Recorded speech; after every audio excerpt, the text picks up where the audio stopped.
This man here, Nnamdi Kanu, as you know, is from Abia State. But as an elder statesman, he's supposed to be. Everything happening in Igbo land is supposed to be his concern. Like the killing now that is trending almost different places now in Igbo land. Like what is going on in Enugu State on Sunday, on Saturday, on Monday, killing in Ehamo for Inisus on local government area. When all these things are going on, look at what this man is saying, reducing himself just to a media boy to the Senate president. Take a listen. I want to thank Uncommon Senate President. I hope you will remember. This is why I want to, especially on my morning jog. I'm wearing the free cap medical services he gave to Akwa Ibom people. And I want him to come and do it also in Abia. He will start with my senatorial district before he goes for my people so they can enjoy like the people of Akwa Ibom are enjoying. So Uncommon, better watch me. I won't wear this cap for free because it's a publicity I'm giving you a free medical. You must come and do it in Abia Noto. It was a contract we signed. Osisu, that's all was my witness. And Ayo, Governor Ayo, former governor of Ekiti State, he was also there when we signed the contract. I'm waiting. Abia North, wait for Senate President, free medical. It's coming, and we will have it. Good evening, everyone. Thanks for joining me in this video. I am making this video the late evening of Monday, the 16th day of June 2025. Now, one of the most common questions in Nigeria right now as I speak to you is, what do we do to stop all this killing? What do we do to stop Fulani terrorists from invading our community? What do we do? What is the solution? That is one of the most trending questions in Nigeria. After all, yes, it's worth it because what is happening now is that Nigerians are dying like fowls. Just like, you know, when you are killing goats or killing bushmeat, nobody cares about the lives in Nigeria any longer. Now, the question is very important. Let's start from it. Now, don't be biased. I want you to follow me in this video step by step for you to understand the concept of the solution or the concept of the, answer to this trending question. Back then in 2013, 2014, everything happening now was what Nnamdi Kanu started saying before he started, agitating and asking for referendum and so on and so forth. He said he can't keep watching a situation where their mothers will go to the farm and they will be raped. If you go to the police station, they will close the case. Every normal human being must ask questions. Every normal human being must ask for solution. Everything people are seeing today, it did not start today. Now, the question I want to ask you is, why is it that people find it difficult to understand what someone like Nnamdi Kanu said before? But right now, everybody is trying to dance to that tune. And let me tell you, what is going on in Nigeria now have not started. I'm sorry to say this, but if you watch, everything is just normal understanding of trends. If you understand how things are going, you will know that what is going on in Nigeria now, it have not started because it has a purpose. There is a reason why it started. There is nothing happens for nothing. Now, let me take you back to what is going on in so many villages. All these terrorists are being eliminated. Yes, they are being killed every day. The sting of these terrorists, their backbone, their strength is the government allowed them to carry ammunition. And secondly, the governments are backing them. Most of the government agencies are backing them through the security operatives. These are the two areas where these people are having strength. Even though there are 100 people who have AK-47, they can't defeat any village in Nigeria unless that village is a camp. Because people are now seeking natural help like their cultures used to do before. When you shoot them, your gun will not even work. You shoot them, it will not enter. All those things are going on and people are using it to defeat all these terrorists as I speak to you. But the only backbone of these terrorists is that the security operatives are backing them up and the government refused to collect the gun from them. That is it. These are the two major issues. If you remove these two major issues, they're not born any terrorists to enter one village and say he will get out of the village. They will kill him, and of which they have been killing them. All right, that is apart. What is happening in Enugu State, they are subduing it not to be in the media. A lot of things are going on in Enugu State. It did not start today, however. In this Ehamofu issues of local government area, it's been up to 6 years now. This place is a dead zone. No-go area is a dead zone. It's a dead zone. And in the same area, suspected herdsmen, as Nigerian media used to write it, killed 4 in fresh attack on Enugu community. This is a fresh attack. They killed 4. Now, let's understand what the article reads. It says at least 4 residents of Ekpa village in Agomed, Ehamofu issues of local government area of Enugu State, have been killed by suspected herdsmen. Several others are still missing, as search parties have been launched to recover the missing residents, dead or alive. And I still put forward the question, how many years are these people going to continue to do all these things? For how many years? No, just for how many years?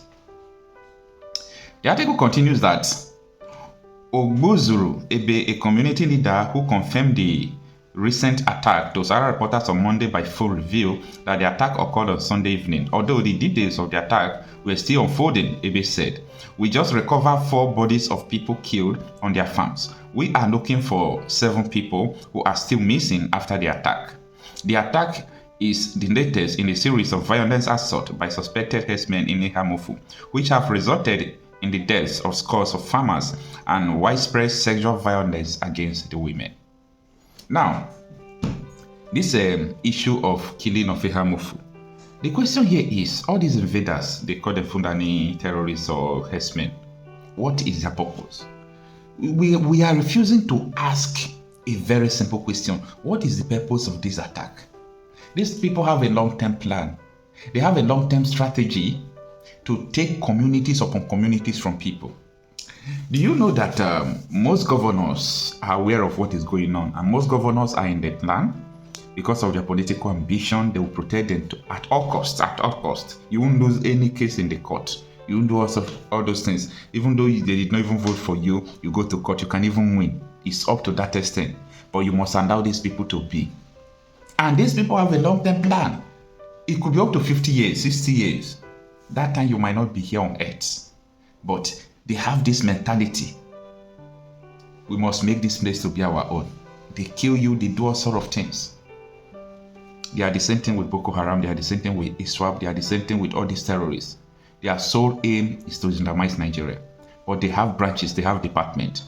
Boko Haram says that Western education is a sin. These people are direct to Islamization and Sharia.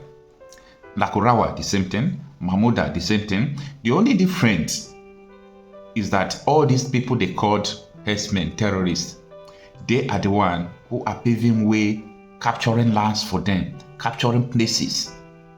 There will be civil war in Nigeria, unfortunately.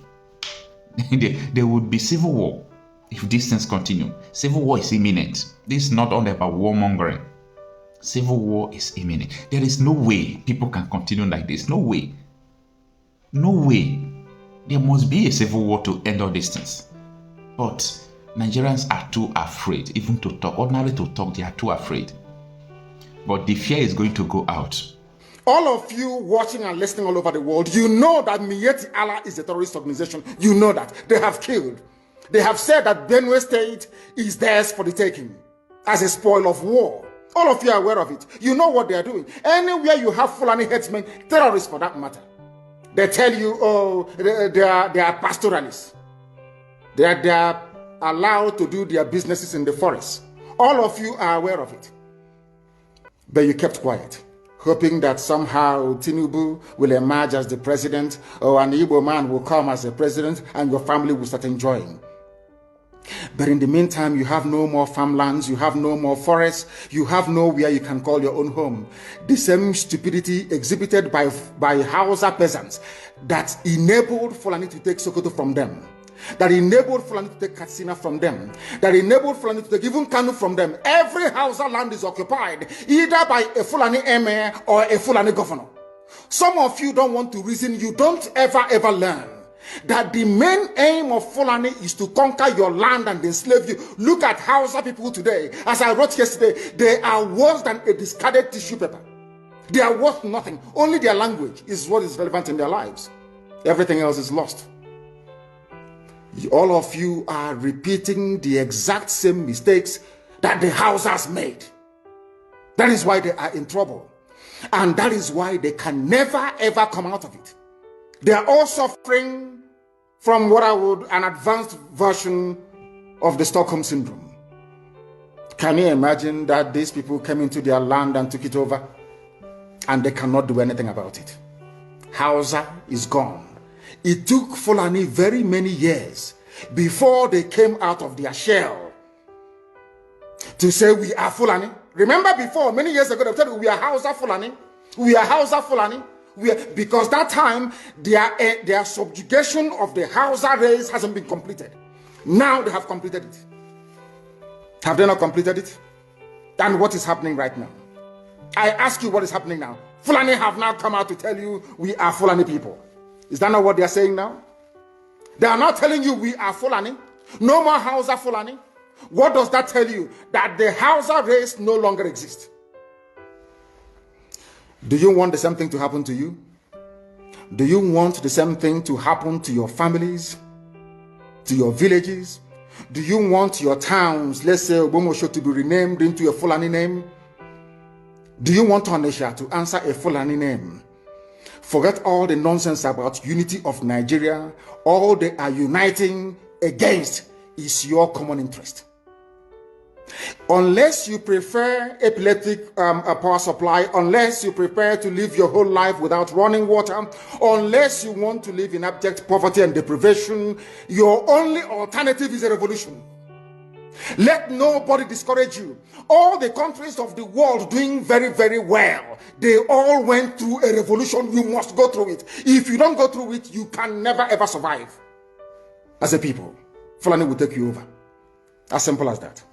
This very day, we are making it known to the whole world that the Muslim extremist dictatorship masquerading as a secular democratic government must be demolished. It must be demolished for you to survive. They have to be demolished. If you do not demolish them, your lives will end very, very miserably. I assure you. I assure you. The zoo is on its knees. Everybody knows that the zoo called Nigeria is on its knees. Who doesn't know that? Everybody knows. Nothing is functioning. You are all aware of it. When they say go and register for NIM or whatever, NIN or whatever rubbish is called, all of you trooped out without legislation, without any laws. Fulani can control you however they like. Once they announce it, Yoruba newspapers very foolishly and stupidly will support them because they want Tinubu as the president. And you are all dying every blessed day. You are all dying every day. Had you people risen up to say that what is happening in Nigeria is bad, there is no way that Fashoranti's daughter will not be alive today. That is the price you pay for duplicity. That is the price you pay for treachery. That is the price you will continue to pay until you rise up and say enough is enough. It is up to you to do it. You did it during NSAS. You can do it again. Can you imagine Fulani people telling you, if you remove Fulanis from Yoruba forests, imagine Fulani telling you, if you remove them from your ancestral lands, there will be war, and you are panicking. And you have not asked yourself, why are they not saying the same thing about the East? Why did they not say